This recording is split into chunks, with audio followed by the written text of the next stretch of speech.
At 5:56 a.m. on April 26, 1945, Berlin was no longer a city but a battlefield of smoke, dust, and collapsing walls. The eastern horizon glowed red as Soviet artillery tore through the outskirts. In the cellar of a shattered apartment near the Tiergarten, a German soldier wrote his last words. The page was stained with soot and rainwater, the lines steady despite the chaos above. The final sentence read, "We will never leave Berlin alive." Those words captured the atmosphere of the dying capital in its final week of existence. The once proud streets were reduced to corridors of rubble. Civilians huddled in basements alongside soldiers, sharing silence more than conversation. The front line was no longer a defined position but a moving tide of ruin, streets changing hands multiple times within a single day. The defenders of Berlin were not a unified army. They were fragments. Youths of the Hitlerjugend, remnants of SS units, policemen, clerks, old men from the Volkssturm. The official chain of command existed only on paper. Orders were shouted from mouth to mouth, often contradicting each other by the time they reached the next street. Food had vanished. Ammunition was scavenged from dead comrades. Civilians carried buckets of water through sniper fire to cellars where the wounded lay without morphine. The air was filled with the constant rumble of explosions and the smell of burning fuel. No part of the city remained untouched. Government ministries stood gutted, churches reduced to hollow shells. The great avenues of Unter den Linden and Wilhelmstrasse transformed into trenches of shattered stone. By this stage, the idea of defense had lost its meaning. No one expected relief. No reinforcements would arrive from the west. No miracle counterattack from the south. Those still fighting understood they were the last link in a collapsing chain. Their orders were to resist until the end, but even the most loyal among them knew that the end was already written. Berlin had become a tomb for its own defenders. Inside the bunkers, the radio crackled with voices of officers who no longer commanded real forces. Entire divisions existed only in names and symbols. Tanks without fuel served as stationary gun platforms. Ammunition crates were empty, their wooden lids used as barricades. Soldiers fired until their rifles overheated, then threw them aside and waited for the next bombardment. Every building became a fortress, every room a position to be lost and retaken until nothing remained standing. In this world of smoke and dust, letters were still written. They were not appeals for rescue or mercy, but confessions of awareness. The man who wrote those final words understood that he was not merely defending a city, but bearing witness to its disintegration. His sentence carried no trace of hope or hatred, only recognition. The Reich had consumed itself, and Berlin was the proof carved in stone and fire.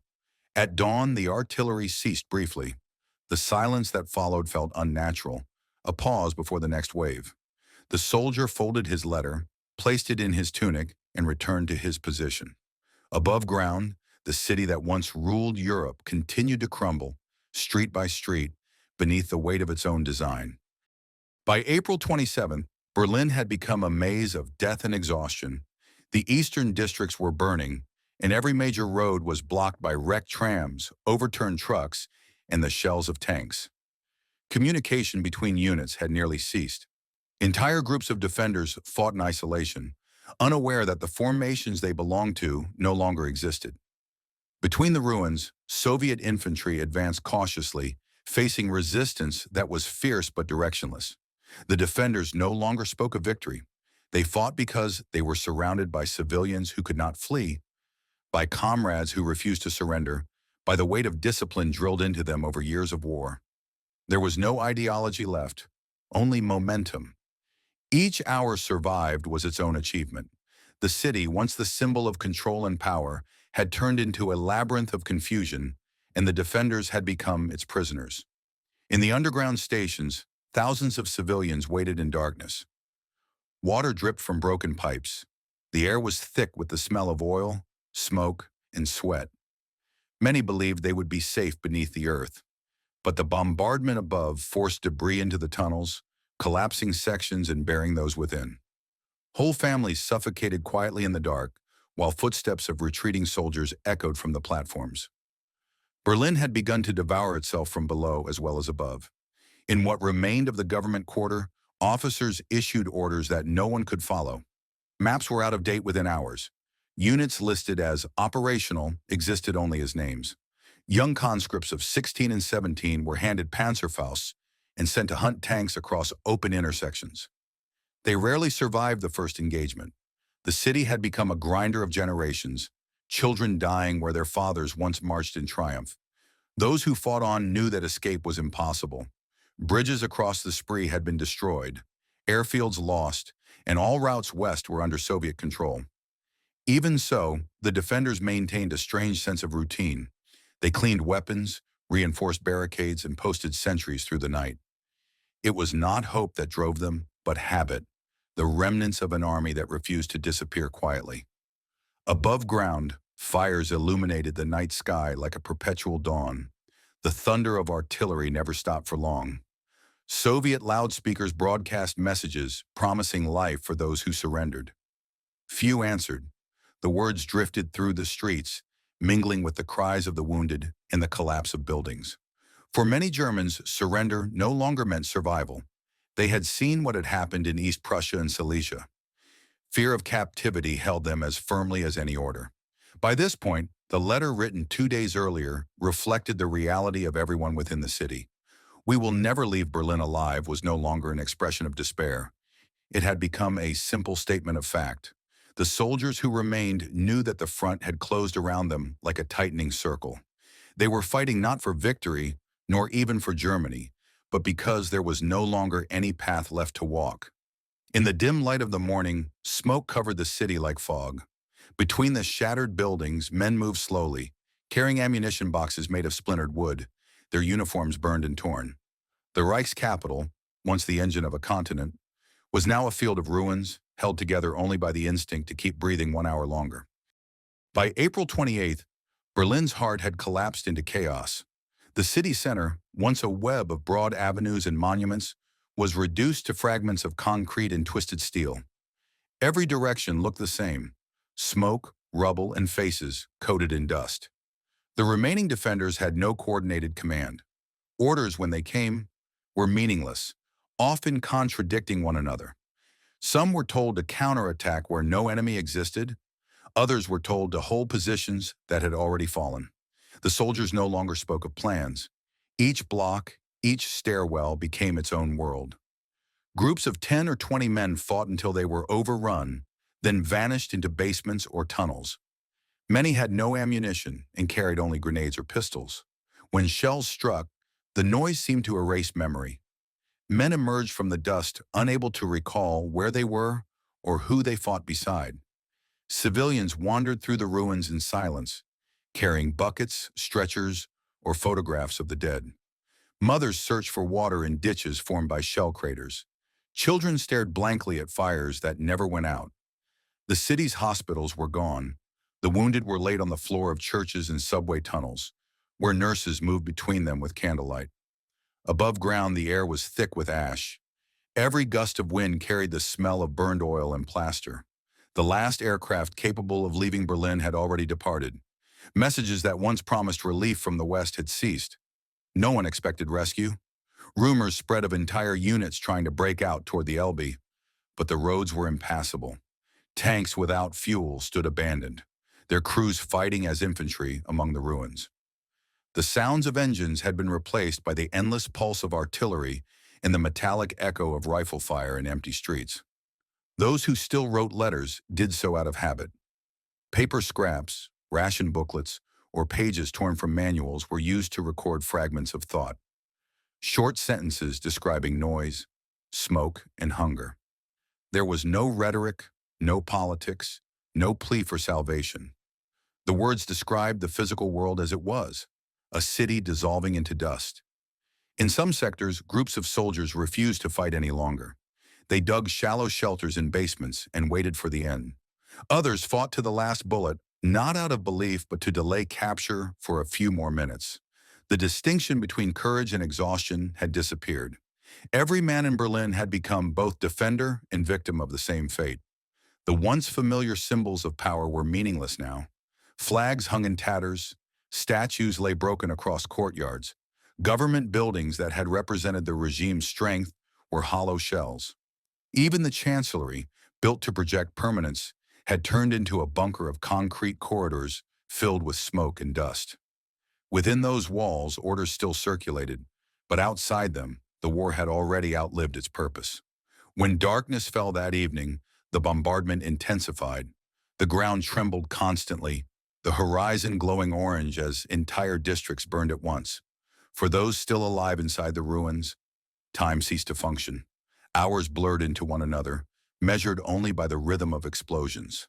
The sentence, once written by a single soldier, "We will never leave Berlin alive," had become the silent understanding of every man and woman left within the city. There was nowhere left to go and nothing left to save.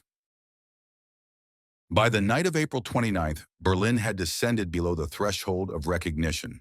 The remaining defenders were trapped in the city's core, an area less than 10 kilometers across. The Spree River was lined with debris, and the bridges that once connected the capital had collapsed under artillery fire. The landscape of ruins glowed red in the night, illuminated by fires that no one tried to extinguish. The once orderly streets had become trenches of rubble, each intersection marked by the wreck of a tank or the burnt shell of a tram. The soldiers who still fought did so in silence. Voices were rare, commands shouted only when necessary. Communication was reduced to gestures and instinct. The city's structure, both physical and moral, was gone. Men who had once marched in uniform formations now moved like shadows through the ruins, indistinguishable from the dust that covered them. The war had dissolved every distinction between army, people, and city. All were one body, dying together. In cellars beneath the Reichstag district, families huddled beside soldiers. The sound of bombardment above was constant, a dull rhythm that shook the walls like breathing. Water ran down from cracked pipes and mixed with ash, forming a gray paste underfoot. The smell of the dead lingered everywhere. Burial was impossible. Streets were impassable. Graves collapsed under shelling. The living learned to step around bodies as part of routine. The will to continue no longer came from orders, but from inertia. Those who fought simply did not know what else to do.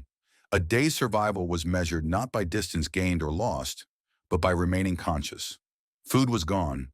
Bread crusts and coffee substitutes were traded like currency. Every cigarette became an artifact. The rhythm of existence had reduced to seconds. Breathing, reloading, waiting for the next explosion. The line between enemy and environment blurred. Soviet troops advanced methodically, clearing one building at a time, often fighting room to room. Grenades rolled down stairwells, flamethrowers swept through apartments, and the noise of boots echoed in the dust. There were no longer front lines, only directions of collapse. Every meter was contested, and every victory was temporary. Above ground, monuments that once symbolized permanence lay in fragments. The Brandenburg Gate stood amid rubble, scarred and silent. The Reichstag was a blackened husk. Its dome collapsed, its steps covered in bodies. Yet even among these ruins, the fighting continued. The defenders used marble columns as cover and shattered statues as firing rests. The stones of empire had become the tools of survival. For those still alive, the war no longer had a name. It was simply the state of existence. The sound, the dust, the endless trembling of the ground. The great ideals that had once driven armies across continents had disappeared. What remained was a raw instinct to endure a little longer, though no one could explain why. By midnight, the sky was a sheet of fire. Entire districts burned at once, creating their own wind that howled through the ruins. The heat was so intense that windows melted and metal warped. Under that light, the city looked almost alive, its destruction moving and breathing like a living thing. Somewhere beneath it, letters still waited in pockets and satchels, unread and unfinished. The phrase, "We will never leave Berlin alive," no longer belonged to one man. It had become the voice of a city dissolving into its own smoke. At dawn on April 30th, 1945, the bombardment reached its peak. The eastern horizon was a continuous wall of flame as Soviet artillery pounded the city center. Every sound merged into a single roar. Windows burst inward, roofs collapsed, and dust drifted through the air like ash from a dying fire. The streets near the Reichstag were no longer recognizable, just piles of concrete where buildings had once stood. Berlin was no longer fighting a battle. It was experiencing a slow demolition. The defenders inside the city's core numbered only a few thousand. They held cellars, stairwells, and makeshift barricades that changed hands by the hour. Ammunition was almost gone. Some soldiers fought with captured Soviet weapons, scavenging bullets from the dead. Others armed themselves with pistols or grenades and waited in silence for the moment when the walls would give way. The fighting was no longer strategic. It was instinctive, mechanical, and without expectation. Underground, the subway tunnels served as both shelter and tomb. Water flooded the lower stations after explosions cracked the walls of the canal system. Civilians and soldiers waded waist-deep through black water, carrying children, weapons, and bundles of food. In the darkness, the line between the living and the dead disappeared. The city's veins were clogged with those trying to escape an end that no longer had direction. Above them, the Soviet assault pressed inward from all sides. Each building was cleared at bayonet range, each corner contested. The defenders used every remaining weapon, firing from doorways and craters until they were overrun. Every few meters, another position fell. Yet the resistance did not collapse completely. It simply receded, like the heartbeat of a body refusing to stop. In the government quarter, the concrete bunkers trembled constantly. Dust fell from the ceilings as those inside listened to the thunder above. The city's leadership had lost contact with reality. Outside, the empire had already ended, but inside those rooms, maps were still studied, orders still given, and walls covered in soot still displayed symbols of authority. There was no plan for survival, only the ritual of pretending that command still existed. By midday, the last tanks of the city's defense were destroyed near the Brandenburg Gate. Their burnt hulls blocked the streets, creating barricades that trapped both friend and enemy. The smell of fuel and smoke filled the air. The ground itself seemed to tremble without pause. Those who tried to move across open ground rarely made it beyond a few meters.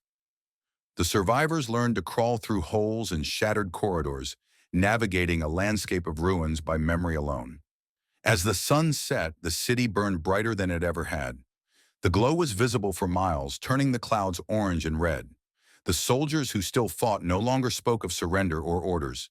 They no longer looked for commanders or waited for rescue. They simply continued, bound to the rhythm of destruction that surrounded them. In the few remaining shelters, people whispered prayers, though most no longer believed in them. The air was thick with smoke, and each breath felt heavy, as though the city itself was pressing down on their lungs. The letter written days earlier could have been written by any of them now. The words carried the same meaning in every mind. There would be no escape, no miracle, no mourning beyond this one. Berlin had become a grave, and all inside it already belonged to the earth. On May 1st, the sound of battle no longer resembled war. It was an unbroken mechanical rhythm, like the earth itself had turned hostile. The center of Berlin was a world without color, covered in dust and smoke that blotted out the sky. Fires burned in every direction, feeding on what little remained of wood and cloth. The air was hot and metallic, filled with drifting sparks that fell like rain. The defenders who still held the government district were barely human anymore, reduced to reflex and exhaustion. No one could tell where the front line began or ended. The city had dissolved into fragments of isolated resistance. Small groups of soldiers hid among the ruins, waiting for the next wave. They fired blindly, moved by instinct more than command. Every street was both a trap and a tomb. Those still alive knew that time itself had turned against them. The last attempts at coordination had collapsed. Radio messages repeated the same phrases over and over. Calls for ammunition, for medical help, for orders that never came. Batteries ran out, and silence spread across the frequencies.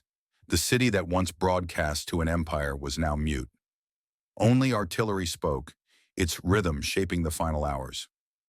Beneath the streets, the tunnels were filled with smoke and water. The smell of oil, blood, and decay hung thick in the air. Those who tried to escape through the underground found the exits destroyed or blocked by rubble. The tunnels became traps of darkness. The wounded were left behind with candles flickering beside them. In that dim light, people wrote names on the walls so they would not vanish without record. Above ground, the ruins of the Reichstag stood like a monument to futility. Its shattered dome framed the sky, glowing red from the flames beyond. Soviet infantry moved through its corridors, room by room, under the echo of their own gunfire. The defenders fought from staircases and behind piles of rubble, throwing grenades that rolled across marble floors once meant for ceremony. When the last resistance inside was crushed, silence returned briefly, heavy and unreal. The building that had symbolized power for 12 years now symbolized nothing at all. In the remaining districts to the west, fragments of German units still resisted, unaware that the leadership they fought for had already ceased to exist. Rumors spread through the ruins. Some said the war was over, others that the fight would continue in the south. But there was no south left to reach. The city was an island of fire surrounded by an ocean of armies.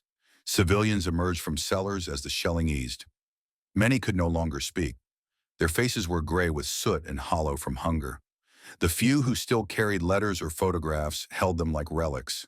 Streets that once carried parades now carried silence. The sound of footsteps echoed where engines and marching boots had once filled the air. Night fell without darkness. The flames of the city turned the sky to a dull orange. In that endless twilight, Berlin ceased to function as a place. It became a memory while still standing. Every wall that fell, every street that vanished under debris, seemed to confirm what everyone already knew. There would be no escape, no survival, no return. By midnight, the last defenders withdrew into the maze of rubble near the Tiergarten. They knew there was nothing left to defend. The sentence written days earlier had fulfilled itself. Berlin was finished, and those within it had already crossed the boundary between life and history. The morning of May 2nd arrived without sunrise. Smoke covered the city in a thick, gray veil that swallowed every sound except the distant rumble of tanks. The battle for Berlin was ending not with ceremony, but with exhaustion. The survivors who emerged from the ruins did so slowly, blinking through ash, their movements unsteady. For days, none of them had slept, eaten, or spoken above a whisper. The city's pulse had finally stopped. The guns fell silent one by one. From the eastern districts to the Charlottenburg ruins, resistance simply dissolved. Men laid their rifles on the ground and raised their hands, not in surrender to an enemy, but in acceptance of inevitability. The war that had begun with speeches and banners was ending in dust and silence. The soldiers of both sides stood among the wreckage, strangers sharing the same fatigue. The streets were littered with burned vehicles, broken weapons, and bodies that no one had strength to move. Smoke drifted from shell holes and open windows. The smell of the city had changed. It was no longer fire and fuel, but the heavy stillness that follows the end of motion. Dogs wandered through the ruins, their paws leaving prints in the ash. Somewhere, a piano played a few uneven notes before falling silent again. The people who had lived underground for weeks began to climb back to the surface. They saw what remained of their homes, blackened walls, twisted railings, and empty doorways opening onto nothing. Some fell to their knees, others simply stared. No one spoke. Berlin had become a graveyard of memory, a place where even grief was too large to express. Among the rubble, letters were found, scraps of paper, folded notes, messages left in pockets. Many bore the same kind of words as the one written days earlier. Short, simple lines accepting what was to come. They were not cries for help or declarations of loyalty. They were acknowledgments. The war had ended exactly as the people inside it had expected. The words, "We will never leave Berlin alive," had not been prophecy. They had been description. The victors advanced through the silence cautiously, uncertain of what they would find. Each building they entered felt haunted by the scale of what had just ended. The soldiers who moved through those rooms saw signs of a civilization erased by its own hand. Maps scattered across floors, medals lying beside empty shells, walls carved with desperate messages. There was no triumph in what they saw, only the overwhelming weight of conclusion. The Spree River ran black with ash and debris. Bridges were gone, streets melted into rubble, trees stripped of bark by fire. From the air, Berlin looked less like a city and more like a wound, raw, open, and still smoldering. The Reich, once imagined as eternal, had ended in a single square of destruction, barely visible beneath its own smoke. In the ruins, the living and the dead shared the same stillness. No banners, no speeches, no movement. only silence that seemed to stretch beyond time. The city that had once dominated Europe had consumed itself completely. Its fall was not just a military defeat, but the visible collapse of belief, structure, and identity. When night came, the fires still glowed on the horizon, flickering like the last signals of a dying star. The war was over, but its echo remained in every broken wall and every fragment of letter that the wind carried through the streets. The sentence written in those final days had proven itself with terrible precision. Berlin had not been conquered. It had extinguished itself. The silence that followed the battle was unlike peace. It was the quiet of exhaustion, not relief. The ruins of Berlin no longer echoed with explosions, but with the distant hum of trucks, the murmur of foreign voices, and the low crackle of fires that refused to die out. The air was thick, not with smoke anymore, but with the smell of damp stone, fuel, and decay. The city that had once been the center of an empire now lay flattened, its heart hollowed out by its own ambition. Those who survived wandered through the debris in slow disbelief. Streets had lost their names. Landmarks were gone. Without buildings or signs, people navigated by memory, by where the bakery once stood, where a park had been, where a tram line used to run. The ground was layered with broken glass, spent shells, and the remains of burned photographs. Life continued, but only as motion through ruins. The soldiers who had defended the city no longer existed as an army. They had become prisoners of circumstance, some captured, others too weak to resist. Many sat where they had fought, staring at the ground as though the earth itself had ended beneath them. The uniforms, medals, and ranks that once defined them were meaningless now. The system that had shaped their loyalty had dissolved, leaving only instinct and emptiness. In the basements and tunnels, civilians emerged to face daylight that felt foreign. They shielded their eyes not just from the brightness, but from what the light revealed. Children stepped barefoot through rubble, their expressions unreadable. Women searched for family among the bodies lined along the curbs. The few who found someone alive clung to them without words. Language seemed to have lost purpose. The city's infrastructure was gone. No water, no power, no transport. Wells were dug from craters. Food was scavenged from wrecked supply trucks. A loaf of bread became a treasure. Each survivor existed hour by hour, measuring time by the light that seeped through the haze. Night brought fear of looting and retribution. Daylight brought the unbearable clarity of what remained. The conquerors moved methodically through the ruins, establishing control. Their vehicles rumbled down streets too narrow for passage. Their boots crushed the remnants of glass and paper. To them, the battle was over. But to those who had lived within the siege, it had not yet ended. It had only changed form. The fight for survival replaced the fight for defense. Hunger became the new enemy. Amid the debris, papers continued to surface. Letters written in the last hours of the battle drifted through the ruins, scattered by wind and footsteps. Some were burned, others soaked with rain, their ink fading into unreadable lines. Yet a few words remained clear, fragments of thoughts from men who had understood that the end would come inside their own walls. These messages, written with calm certainty, carried the same tone, not defeat, but final recognition. The war had consumed its creators completely. By the first week of May, the fires began to fade. Berlin was quiet again, but it was a different kind of quiet, the stillness of a place emptied of meaning. The city's ruins stood as monuments to a vanished certainty. No one spoke of rebuilding yet. People simply existed among what was left, moving carefully through streets that had once been avenues of pride and order. The phrase that one soldier had written before the city fell lingered in every corner of what remained. "We will never leave Berlin alive." It was not just a sentence about death. It was the truth of an entire civilization that had chosen destruction over surrender.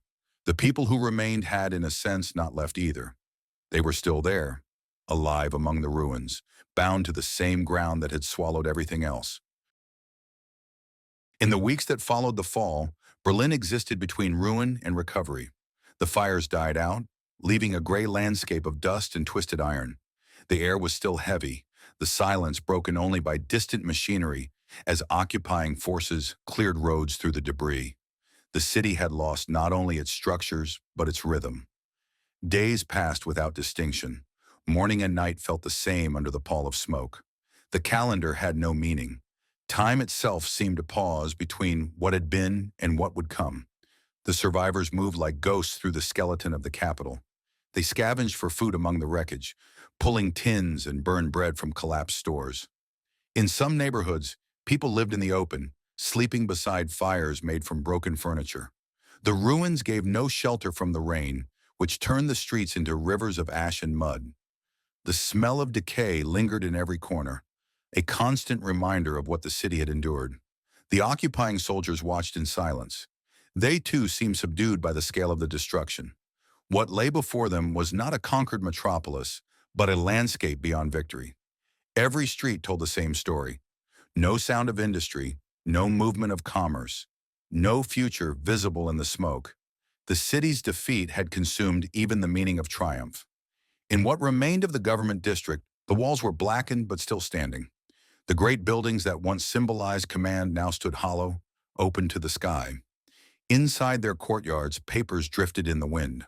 Orders, decrees, signatures of power now meaningless. The system that had demanded absolute loyalty had left only silence behind. For the civilians, life became a calculation of endurance. Water was drawn from makeshift wells, food from Red Army field kitchens. A crust of bread or a ladle of soup meant survival for another day.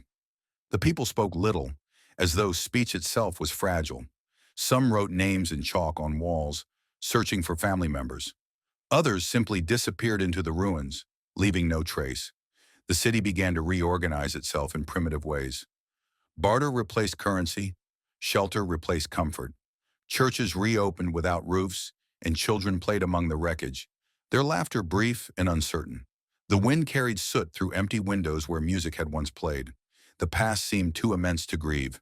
It lay everywhere, visible in every shattered stone.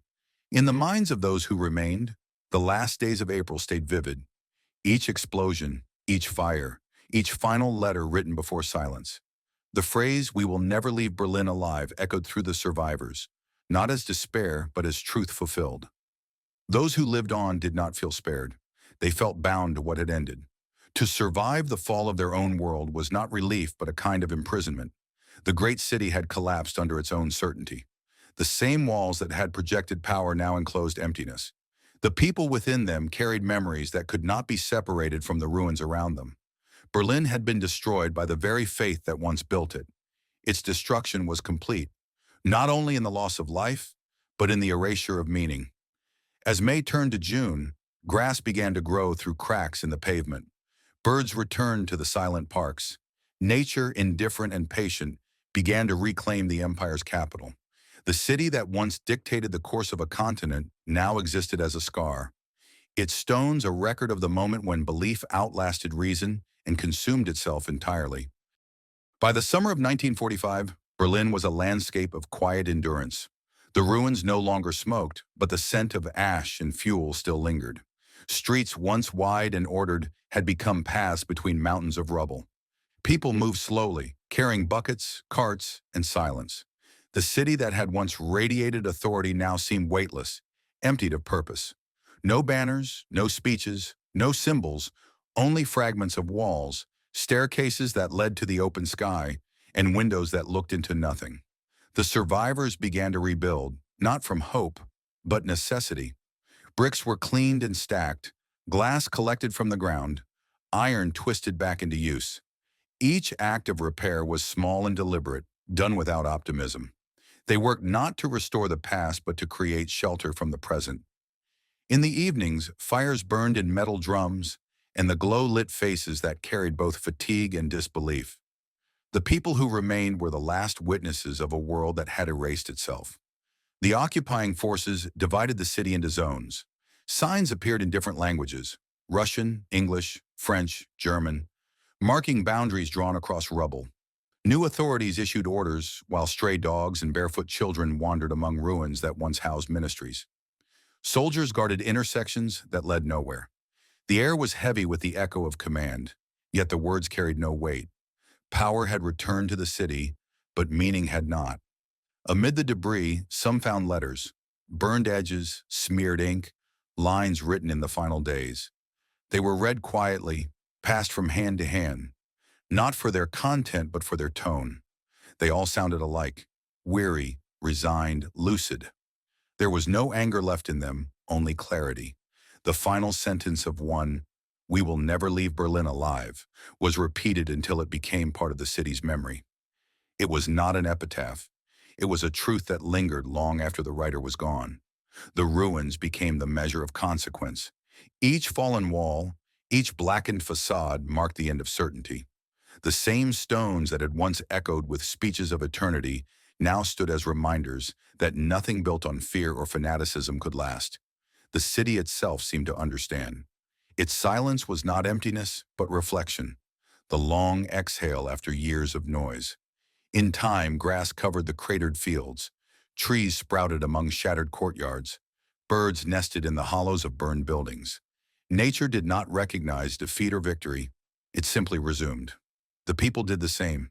They swept, rebuilt, and lived among the scars without ceremony. There were no words for what had passed, no rituals for a collapse of that scale. Only endurance remained, quiet and precise.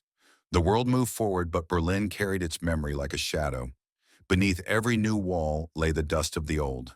Beneath every new street, the echo of the boots that once marched there. The war's end had not brought resolution, only continuation in a different form. The survivors built because that was all that could be done. The letter that had once spoken for one soldier had, in the end, spoken for all of them. It was not a confession or a prophecy, but a description of the truth that war always reveals, that every empire ends inside its own creation. The ruins of Berlin stood as proof, silent and immovable. And in that silence, the last words written before the city's fall remained as clear as they had been on the morning they were written. We will never leave Berlin alive. If you enjoyed this video, don't forget to like, comment, and subscribe for more World War II stories.